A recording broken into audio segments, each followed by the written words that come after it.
Olá, boa noite. A educação é a base de uma sociedade. Mas que educação? Que informação se traduz em conhecimento para os jovens aprendizes?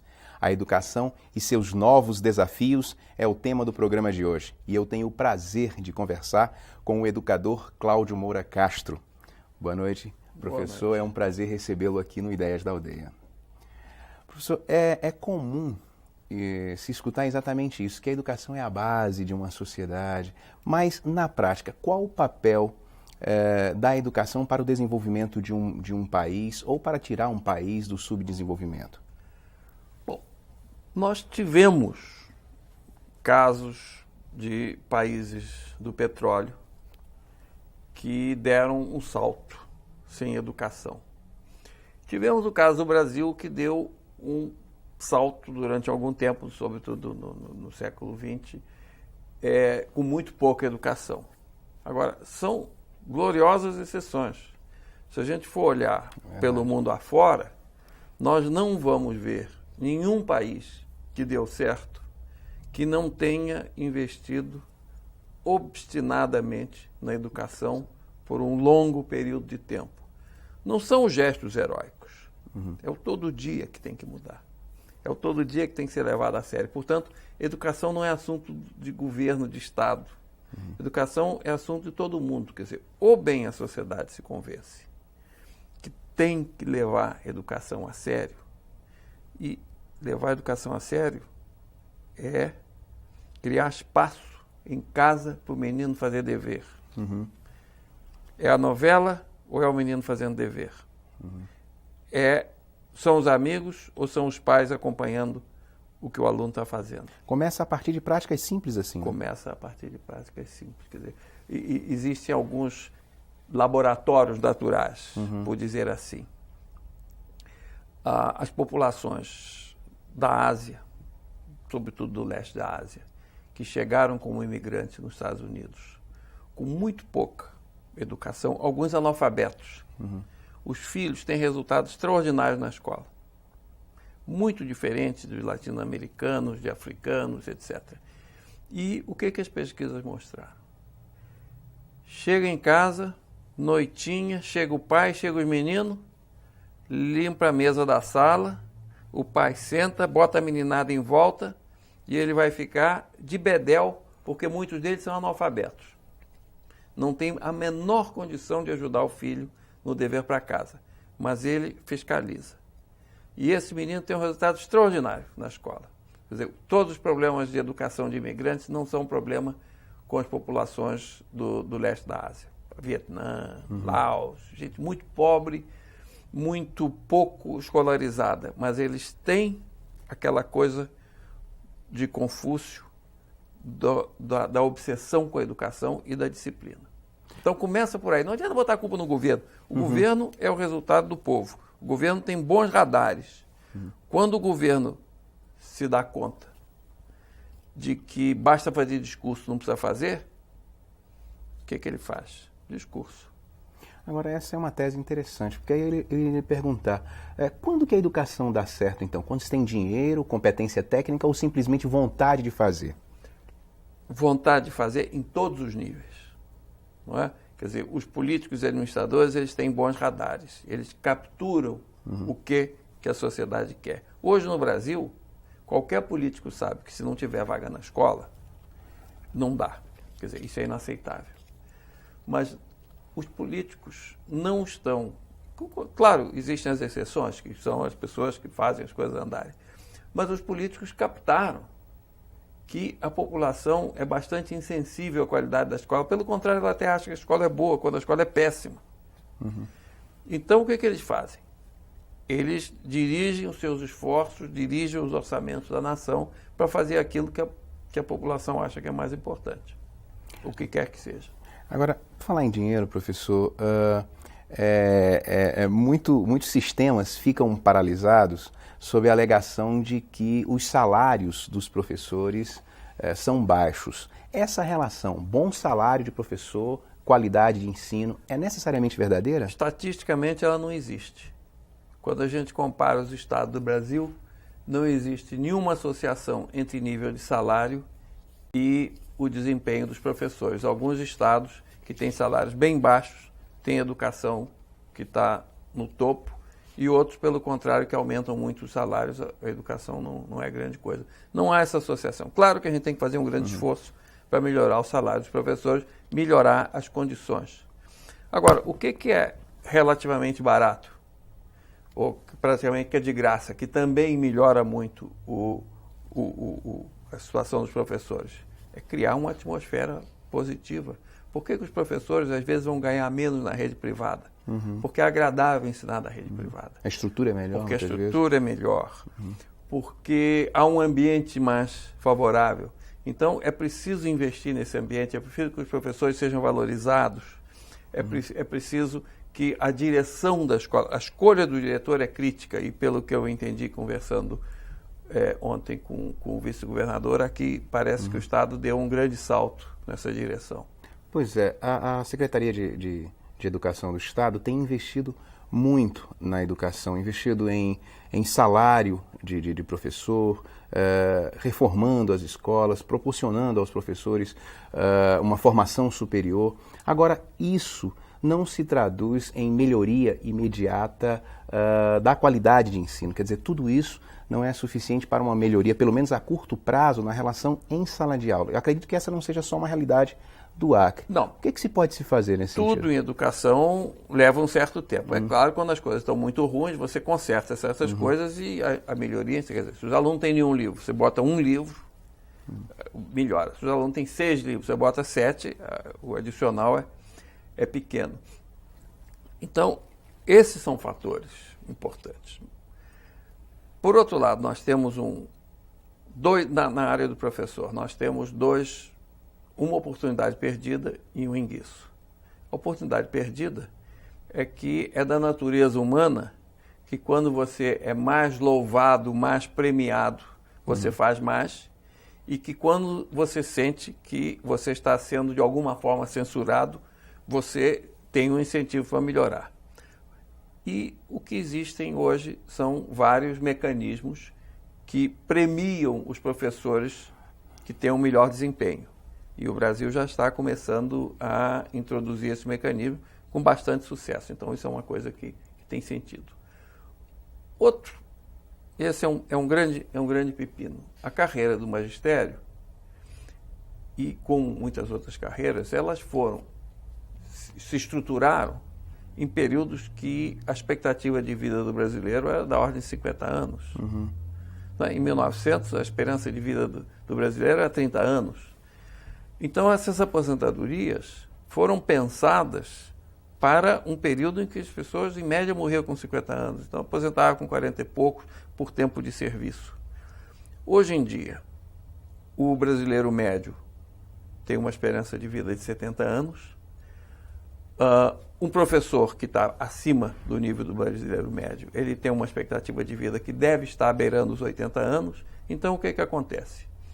Nos estados mais maduros, o professor passa mais tempo recebendo aposentadoria do que contribuindo.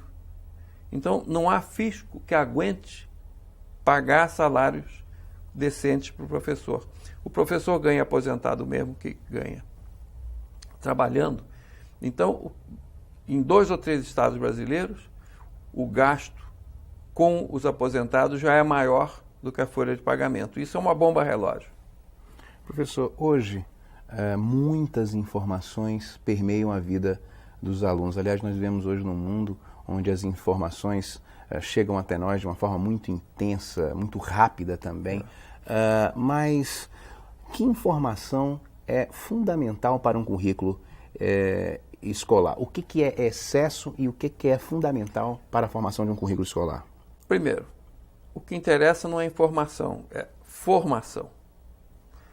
O que interessa é dar ao aluno o hábito de pensar certo, o hábito de analisar, o hábito de resolver problemas. A informação é a matéria-prima. A formação é a concepção da casa que você vai construir. Você não pode construir uma casa sem tijolos, sem cimento. Mas se você não concebe a casa, você vai fazer um monte de tijolos e não vai fazer a casa. Então, o que é mais importante é dar ao aluno o hábito de pensar bem, de avaliar bem, de sintetizar, de criar. Mas esse hábito é o resultado de um exercício que vai sendo feito na escola. E esse exercício ele é feito usando a informação como tijolo. Agora, o que seria esse pensar bem, professor Cláudio? Por exemplo, você ter ideia de como avaliar o político em quem você votou. Fundamental. É um bom começo, né? Um bom começo. Você, numa empresa, você saber tomar as decisões do cotidiano. Se você está operando uma máquina, você decidir, você perceber que aquela máquina vai ter uma pane, vai ter um defeito, e você parar a máquina, ter a iniciativa de parar a máquina antes dela quebrar. Se você está num escritório, é você entender aquela trama extraordinariamente complexa de relações entre pessoas, objetos, procedimentos e operar inteligentemente dentro dela. E, obviamente, numa sociedade moderna, cada vez mais as informações vêm por escrito. Então, se você não entende o que está escrito, você não opera numa sociedade moderna. As sociedades mais tradicionais, elas operam muito no verbal. Se você quer usar um computador, você tem que saber qual o botão que aperta. Isso está escrito. Se você vai fazer uma discussão sobre qualquer assunto, futebol, não sei o que, entra para um lado e sai pelo outro, você pode dizer bobagem à vontade. Agora, se você não entende o que está escrito no manual do computador, se você não entende o que está escrito no contrato que você vai assinar, claro, o computador não anda e o contrato está contra você. Agora, esse método certamente deve ser aplicado desde cedo. Como trabalhar, então, essa ideia do pensar bem com uma criança? Bom, em primeiro lugar, e isso eu chamo a atenção, porque tem uma brigalhada aí absolutamente boba, que é método fônico, método versus método global e não sei o quê. Todo esse processo se dá antes de começar a educação. Quer dizer, há um processo de você aprender a decodificar a língua escrita, quer dizer, transformar garrancho em som, som em garrancho, que não é ainda educação. Portanto, não tem nada a ver com construtivismo, não tem nada a ver com nada. É simplesmente uma mecânica que você tem que aprender para poder operar.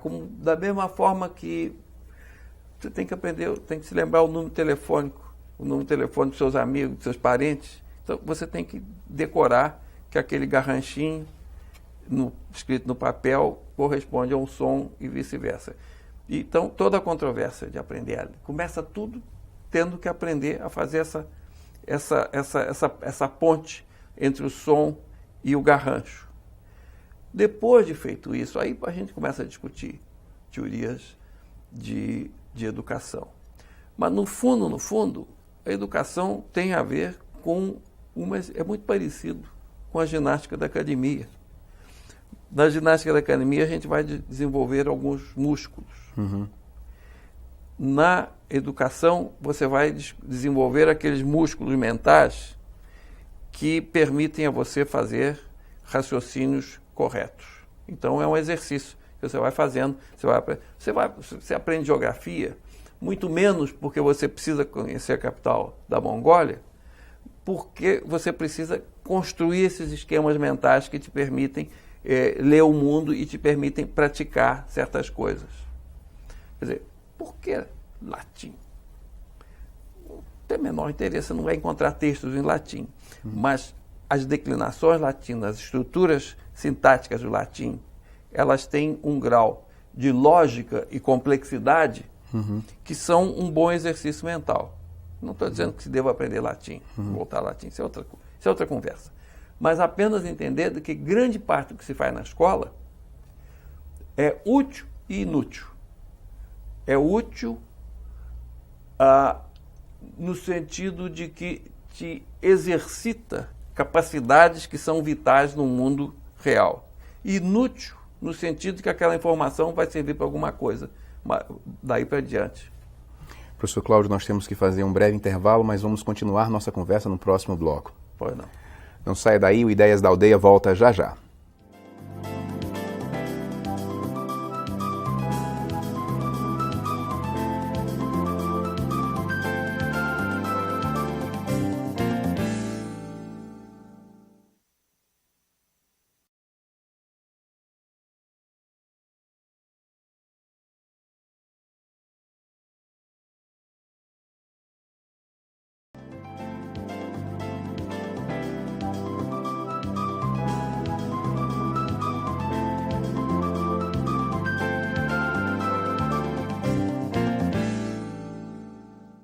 O Ideias da Aldeia está de volta e hoje eu estou conversando com o educador Cláudio Moura Castro.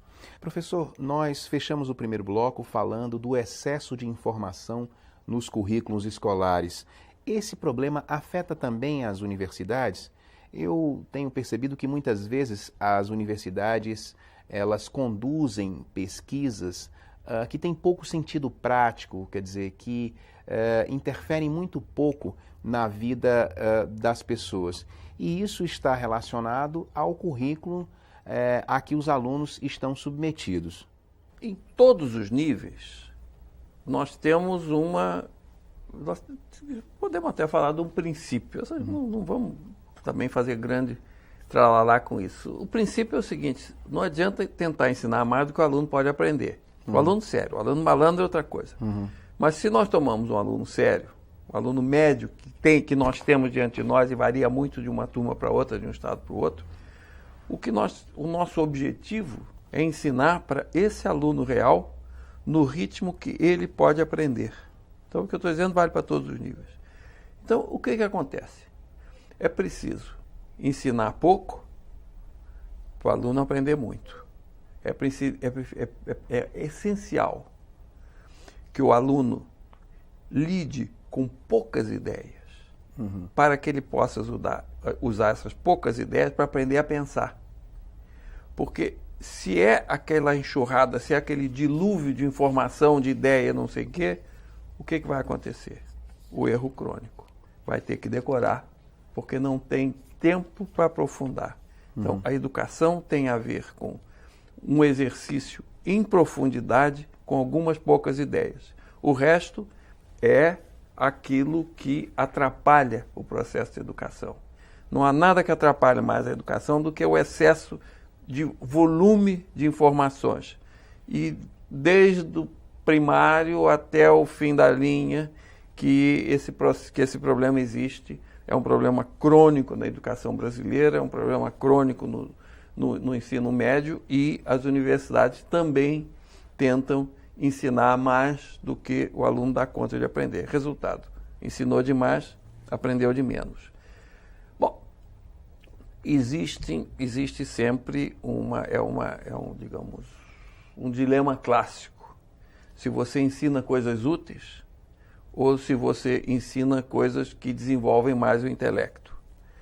Em algumas disciplinas, por exemplo, a engenharia, que tem uma estrutura teórica muito forte, aquilo que desenvolve o intelecto é também prático e aplicado.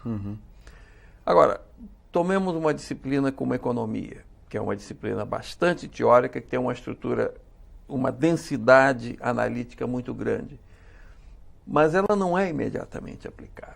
Então, não é aprendendo mais e mais fatos que o aluno vai se tornar um economista melhor. É lidando mais competentemente com ideias, é aplicando, é praticando, é exercitando o intelecto que a coisa vai andar. Nós não precisamos, não é o caso exigir que aquilo que se aprende em qualquer nível de educação seja aplicado. O que nós temos que exigir é que aquilo que se aprende seja uma oportunidade para desenvolver o intelecto. Veja o seguinte: mais de 3/4 daquelas pessoas formadas nas áreas ditas sociais não estão na profissão. Então, o que adianta você ensinar o último teorema do comércio internacional, escrito por não sei quem, se de cada 10 economistas, 10 formados economistas, só um vai ser economista. Esses 9, se eles estudarem, eles vão ser excelentes profissionais fazendo alguma outra coisa.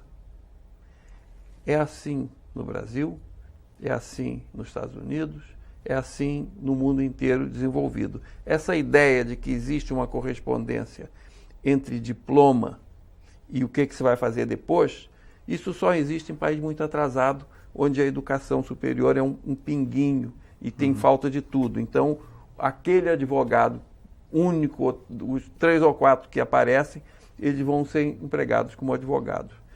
Nas sociedades modernas, se perde essa correspondência.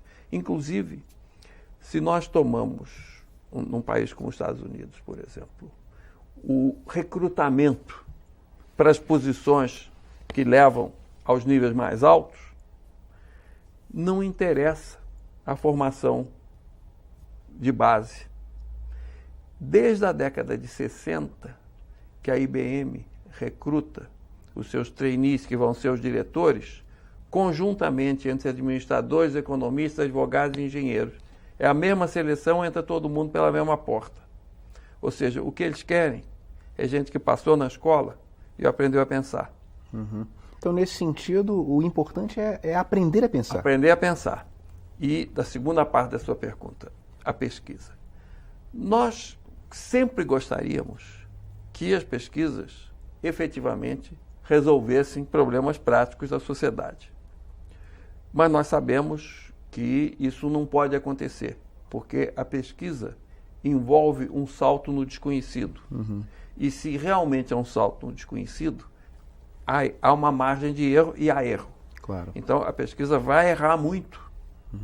Vai errar muito e tem que haver liberdade para errar, porque senão não há liberdade para acertar. Então, claro que existe uma margem de melhoria muito importante e na pesquisa em certas áreas. De um modo geral, quando nós comparamos o Brasil com os Estados Unidos ou com a Europa, por exemplo, na área da pesquisa social, nós temos uma pesquisa bastante aplicada e que tem tido uma interface, tem tido um diálogo com a sociedade bastante importante. A pesquisa na área da sociologia, a pesquisa na área da ciência política, a pesquisa na área da economia, no Brasil, tende a ser de boa qualidade e bastante aplicadas. Quando eu comparo, por exemplo, com os Estados Unidos, claro que a gente tem que tentar melhorar e claro que se a gente pega uma revista de nível razoável, a maioria dos artigos que estão lá não adiantam muito, não avançam muito, mas não sabemos fazer de outra forma. Pensando assim, como é que o senhor avalia esses programas de aceleração do aprendizado, que é o caso do Poronga aqui no Acre? E aí, complementando, seria esse o segredo do Poronga? Quer dizer, a gente estava falando aí do excesso de informação nos currículos, quer dizer, ter uma boa referência curricular? Uma mudança muito importante que a Fundação Roberto Marinho fez, eu estava inclusive no processo de discutir o telecurso nessa época, na concepção do telecurso, foi uma decisão drástica de simplificar. E é interessante que o telecurso simplificou antes do MEC simplificar. E ao fazer isso, você pode se concentrar em poucas ideias importantes, ou menos ideias importantes, e dar mais tempo, mais oportunidade a elas. Esse é um fato. O outro fato é que existe uma ideologia dentro dos meios educacionais, os gurus da educação, eles acham que o professor tem que inventar tudo. Eles não perceberam que houve uma revolução industrial na manufatura, onde as pessoas se especializam, cada um, em fazer o que pode fazer melhor. E há uma pressão ideológica para que os professores sejam autores dos livros, inventores e tudo. Isso é uma bobagem, isso não existe. Quer dizer, quanto mais a educação avança, mais existe a divisão de trabalho. Um faz o livro, outro faz o exercício, outro faz a prova, um faz o roteiro da aula. O professor é o grande ator, é o elo mais crítico desse processo. E ele tem que ter por trás dele tudo que for possível dar para ele. De roteiro, de ajuda, de exemplo, de prova, de prática, de treinamento, de tudo, de ensinar especificamente como que ensina qualquer coisa. O trabalho do professor é o mais nobre de todos, é o mais difícil de todos. Ele é aquele que tem que fazer a mágica da sala de aula. Ele tem que fazer o olhinho do menino brilhar. Isso é tão mais difícil do que escrever livro. Isso é tão mais importante do que fazer provas bem feitas, do que fazer prova bem feita. Então, o professor tem que ser abastecido com isso tudo. E programas como o Telecurso, como Poranga, como é que chama? Poronga. Poronga, eu conheci, ouvi esse nome pela primeira vez ontem. Eles fazem isso. Eles abastecem o professor com um repertório de exemplos, de procedimentos, de ações, de projetos, muito maior do que o professor convencional da rede. E os resultados são extraordinários. Agora, professor Cláudio, o governo mantém uma parceria interessante, o governo do Estado do Acre mantém uma parceria interessante com a TIM e com a Pirelli no que se refere à alfabetização de adultos e com a Fundação Roberto Marinho nesse programa de aceleração do aprendizado, que é o projeto Poronga. Como é que o senhor avalia essa parceria no que se refere à educação envolvendo poder público e iniciativa privada? Como tudo nessa área, é possível fazer um negócio glorioso e é possível fazer uma grande besteira. O da Pirelli e da TIM eu não conheço, então eu não posso comentar. O da Fundação Roberto Marinho eu não conheço especificamente daqui, mas isso é um processo de evolução onde as experiências vão sendo trocadas de estado a estado, de caso a caso, de tal maneira que o que existe aqui acaba sendo herdeiro daquilo que foi sendo burilado ao longo dos anos. E eu acho muito bom. O grande pepino com a chamada responsabilidade social, agora chama responsabilidade social, antes chamava filantropia, qualquer coisa, é quando ele traz para a escola um programa de muito charme, mas que conflita com o objetivo da escola de ensinar o miolo do seu currículo. Isso está havendo, leva a música, leva o teatro, leva não sei o quê, leva uma porção de coisas que em si são interessantes e que podem até ser um certo sabor de complementar a atividade principal da escola, de dar a esses meninos mais pobres uma chance que eles não teriam, mas que acaba conflitando, tomando tempo dos alunos, dos professores, dos diretores, para a atividade central de ensinar a ler, a escrever, a falar e a usar números para resolver problemas do cotidiano. Esse é o miolo. Se o programa consome tempo, atenção, emoção numa atividade diferente, ele acaba sendo prejudicial. Não é o caso, obviamente, do Telecurso, porque ele está exatamente centrado nisso. Agora, o senhor tocou aí na questão do Telecurso, e aí hoje existem muitos programas alternativos de transmissão de conhecimentos. Nós temos muitas telesalas, programas de educação à distância. Esses mecanismos, eles estão cumprindo bem o papel de conferir uma educação sólida e permanente aos indivíduos? Considerando a fragilidade daquilo que recebe os professores como formação, que acaba a ser uma coisa muito vaga, muito na estratosfera, esses programas aterrizam o ensino, dão um grau mais concreto, eles estruturam melhor a condução da aula. E depois, eles fazem uma coisa que nenhum professor pode fazer. 15 minutos de telecurso, 10, 20, 30, 50 horas de 10, 20, 30 pessoas preparando esses 15 minutos. Como é que um professor pode fazer uma coisa equivalente? Então, o que esses programas oferecem é um tipo de exposição de material, de narrativa, que é complementar ao professor. Quer dizer, o professor dá aquele contato pessoal, o carisma, a presença, a socialização, a ajuda, a explicação complementar, que o programa não poderia dar. Mas o programa dá uma arrumação do conhecimento, com uma lógica de aprendizado que nenhum professor individualmente poderia substituir as centenas de horas que estão por trás disso. Então, é uma complementação perfeita. Numa comunidade rica, onde os professores têm graduação, mestrado, doutorado, tiveram todas as oportunidades possíveis, um programa desse não faria mal, mas não é indispensável. Agora, na medida em que a gente vai para esse Brasilzão afora e que nós vamos encontrar que os professores não têm acesso, não têm possibilidade de dar uma aula tão rica, essa aula é uma arma adicional que esses professores têm.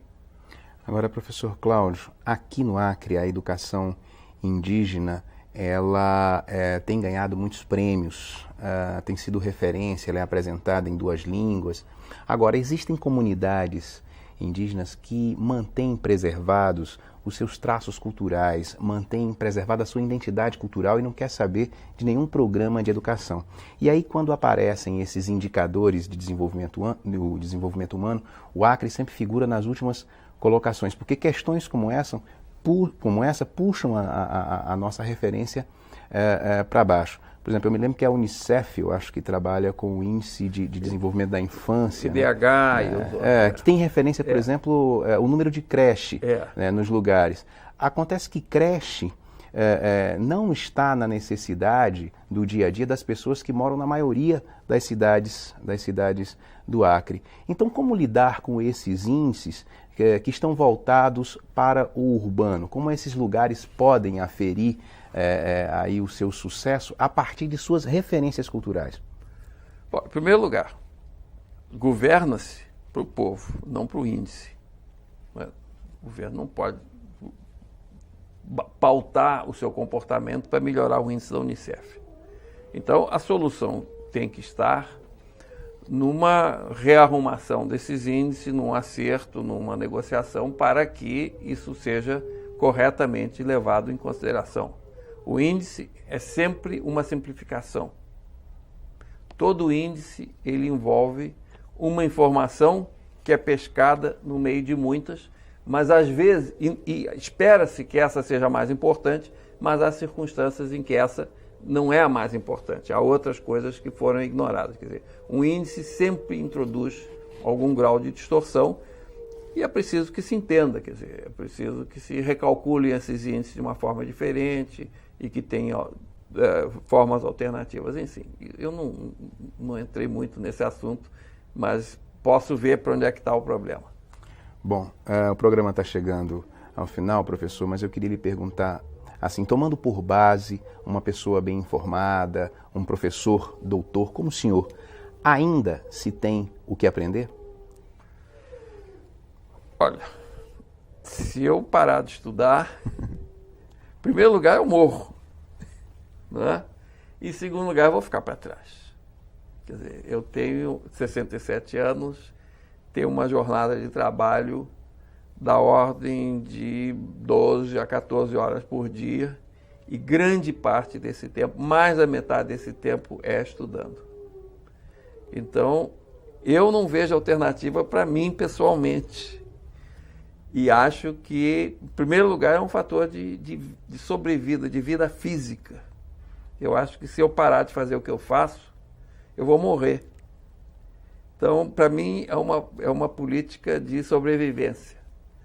Mas acho que para as pessoas que estão no início da carreira e tentando ganhar a vida, o que se observa, o que a gente sabe, é que esse conhecimento de base é o alicerce de uma vida bem-sucedida economicamente, socialmente e, digamos, filosoficamente.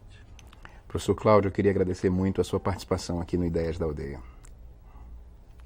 Boa noite. Bom, o Ideias da Aldeia de hoje fica por aqui. A você em uma das 22 cidades do Acre que nos acompanhou até agora, obrigado pela companhia e até a próxima.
Olá, no Ideias da Aldeia de hoje, o assunto é educação. Eu tenho o prazer de conversar com o educador Cláudio Moura Castro, que está no Acre para participar de mais uma formatura do Projeto Poronga. E essa boa conversa você acompanha aqui no Ideias da Aldeia a partir das 10 da noite e eu espero você.